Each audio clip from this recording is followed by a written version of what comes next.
Hi, I've been through a lot in a very short amount of time, and it's hard to explain um, or even catch on video just how stiff person syndrome can truly wreck a person's body in such a short amount of time. Within the last month, I've dropped so much weight. You can actually see my my neurostimulator for my heart sticking out. You can see my ribs, everything.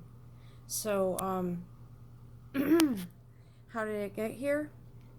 I had a stiff person syndrome attack, and it clenched my my intestines, and I'm sorry that I am pausing. I'm having quite a bit of problems with my esophagus because um, I have been through an attack since oh man, it started last night, probably around 10 or maybe even a little sooner. It just started in my back as a small spasm, twitching, and then my muscles got extremely tight, and I had my neck and my skull ripped apart,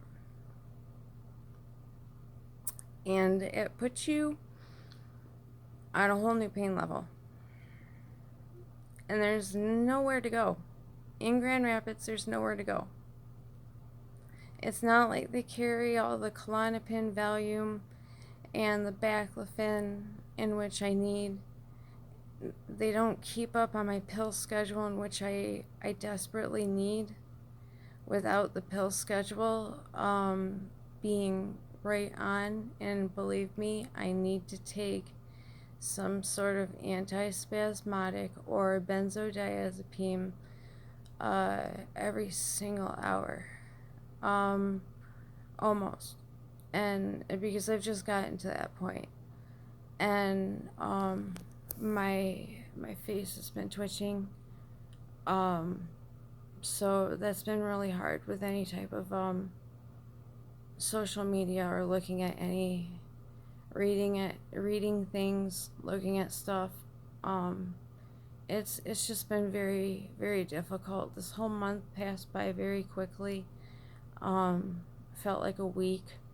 Turns out, well, I mean, I've been fighting an infection since February, but it's just the time has gone into one big blur, and I know for a matter of fact I'm dealing with stiff person syndrome, twitches every single day.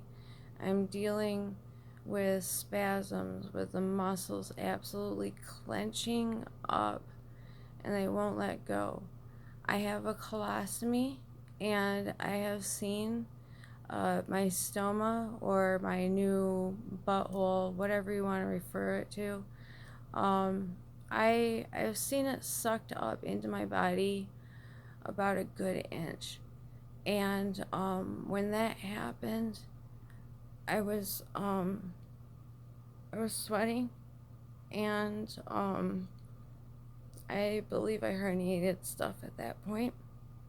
But at the same time, I do have Crohn's, so I do have parts that don't work, and in my gastrointestinal system, and that creates gastroparesis.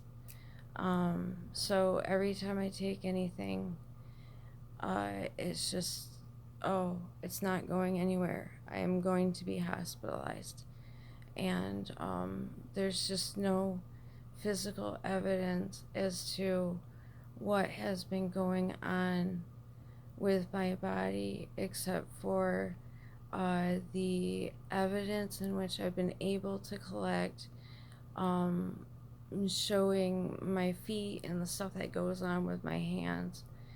But my insides have been shaky, and I am fighting, I'm fighting for my life. So, stiff person syndrome, uh, it would have killed me today if I didn't have Ehlers-Danlos syndrome along with it, because I was able to take my medications and then reset my bones. But, and with the help of my husband. But, I need to be hospitalized. And, like, even right now, I cannot keep my hands really from not shaking. So, I am not on anything that would do this. I'm not an alcoholic. I'm not a drug addict. I'm not that kind of person. I research medicine. I try to help people, and that's why I'm making these videos. And if you are having problems that seem like epilepsy and dystonia and you just don't know where to go, look, get an MRI and look into stiff person syndrome if this at all matches you, because I don't want anybody to get to the point where I actually have mast cell activation disorder, and when things went terribly wrong, I found myself unable to eat anything, and I am stuck on chicken bone broth soup right now. And I have a couple of girls that I love dearly helping me, making food and delivering it to me on the regular. So I just want to provide as much information as possible, but this is what stiff person syndrome does, and I want to communicate that to the world. So thank you for listening, and I hope you have a good day, or a better one than I've had.